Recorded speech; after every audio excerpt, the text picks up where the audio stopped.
Hey everybody, welcome back to my channel. And for those of you that are new here, I do reviews on movies, TV shows, whatever may be trending and whatever I may just run across and I'm interested in. So on Tubi, a movie just dropped called Married to a Balla, right? Balla. And one thing I want to say, like when you're on Tubi, right? And you see I don't know if you call them thumbnails, but I'll say posters for the movie. Sometimes you'll think it's like a quote-unquote hood movie. Like, Married to a Balla, that's what it sounds like. Well, when I was watching it, when it first came on, it said that it was based off of a book, right?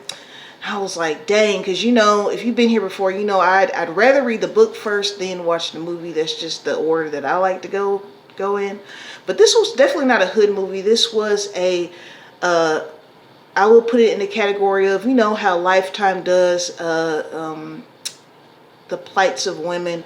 This centered around domestic abuse, a woman literally running away from her abusive husband, who is this rich athlete who has been abusing her for years. They have two children, two teenage children.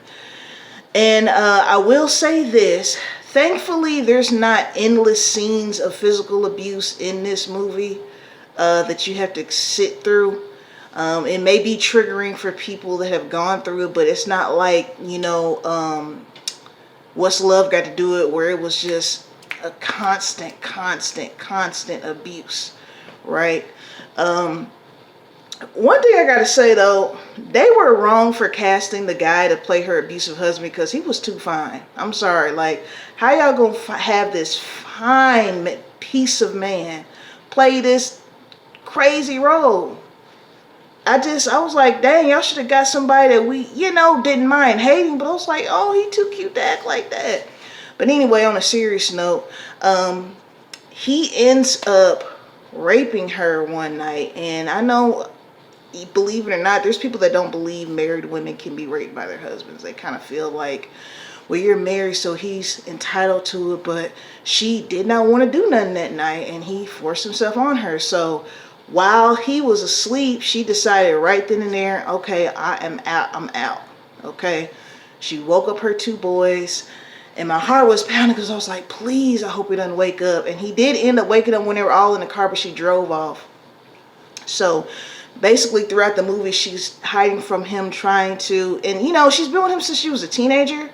So she's kind of, that's all she knows. I don't even know if she really had a real job because he's been in the league for so many years. She's dependent on him. And so her friend, who is a snake, but I'm going to get back into that in a minute. She works at the bank, and she was supposed to be helping, giving her money, right, that she's been putting away in this account, not a checking or savings, but this other account.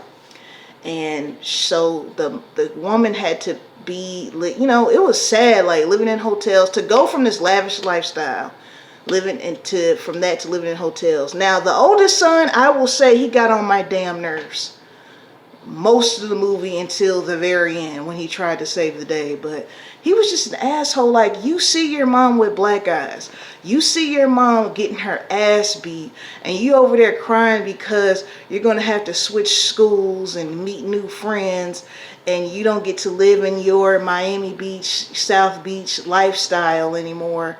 Like, this is a serious situation, you know what I mean? Now, the youngest boy, he was more on her side. He was more understanding, but that oldest child got on my damn nerves, like I said, the whole movie. So she ends up, her friend, quote unquote, the one that works in the bank, was telling her about this place where pretty much they help battered women get jobs, they help them with housing and all that. So this is when we meet the second fine man of the movie, only he plays the good guy. He's in charge of this, or he runs this, I want to call it a facility. I don't know if that's the right word, but this program. And so we see right off the bat that, what's her name, Mercedes, she was acting real funky as soon as she saw a homegirl come in. And I knew that she either had something going on with him or she liked him or something. So she put it in her interest to try to find dirt on this woman and all this stuff. So there was one part of the movie where when she was staying at that little, hole in the wall motel where some of the girls were chilling outside and they were like, well, I dance, you should go dance one night. And she ended up dancing one night and making like $700. Now, I actually thought that the movie was from that scene on, I thought, oh, so she's going to be like this runaway dancer on the run from her abusive husband. That's where I thought it was going, but she ended up only doing it one time. And you know what? You do what you have to do to take care of your children. All right? If you gotta, like Missy Elliott said, girls make that cash, whether it's 9 to 5 or shaking that, whatever you gotta do. It is what it is. So I ain't mad at her, okay? But when she got to the place where she was, I don't want to say renting out a room because I don't think they made them pay. I felt much better. And she was taking self-defense classes. She was taking classes in school because she had pretty much just been a athlete's wife with no identity of her own. And I think a lot of times that happens, especially when young women get with professional athletes when they're like 18, 19, 20. He's making millions of dollars, so there's really no reason for you to work. So it's like your whole dependency, your whole identity is on him. And unfortunately, if he's abusive, some women don't leave because they either don't want to give up the lifestyle or they don't want to have to start all over at 35, 40 years old. So ladies, please, whatever decision you make, it seems like this ring light just got super bright. Whatever decision you make, please have something stashed for yourself. Now, this woman did, but like I said, her rinky-dink friend effed that up. We find out that her friend, the one who was consoling her with when she had these black eyes getting abused, seeing with her own eyes him putting his hands on her, she was messing with him, messing with her husband. I said, see, you can't trust.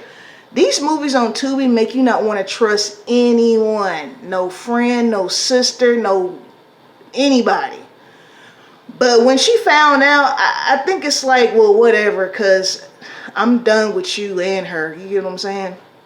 So when he ends up finding her at the place, actually, I forgot, she ended up staying with the guy that ran the place because Mercedes was in her room snooping and they got into a fight. So she was staying with the man.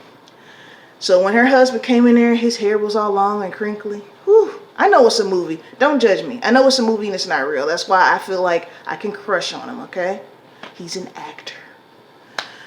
But since she was taking self-defense classes, I thought the last scene of the movie was going to be her like somehow overpowering him and beating him down and leaving him there and she walking off into the sunset with her 2 boys. That's what I thought. But a gun became involved and she ended up shooting them. And so I was surprised at that because I wanted to see, and I know that's maybe unrealistic for a woman. She looked like she was a smooth 5'4", overpower a big old man. But it's a movie, so I always wanted her to be like, you've seen those movies like Karate Kid or something where someone spends their time learning like, martial arts and self-defense, and then they finally get to use it and overpower the person that's been bullying them and causing them all this havoc. You see what I'm saying? So that's what I wanted to see. She ends up shooting him because, he was attacking dude and all that. I wonder in the book how much more detail there was because like I said, there wasn't a lot of physical abuse in here.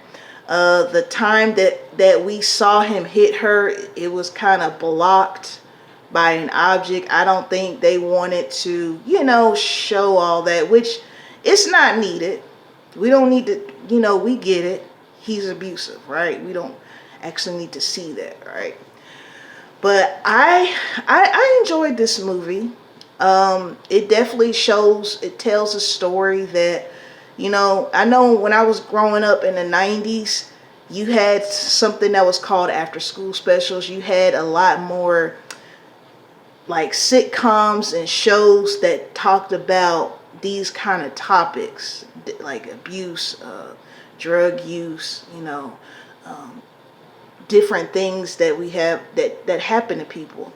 And so this is one of those movies that I feel like they definitely would have shown on Lifetime, like in, the 90s, like The Burning Bed, for example. If you've never seen the movie The Burning Bed, Google it and check that out. It's also about a woman who was abused, and that's actually based off a real story.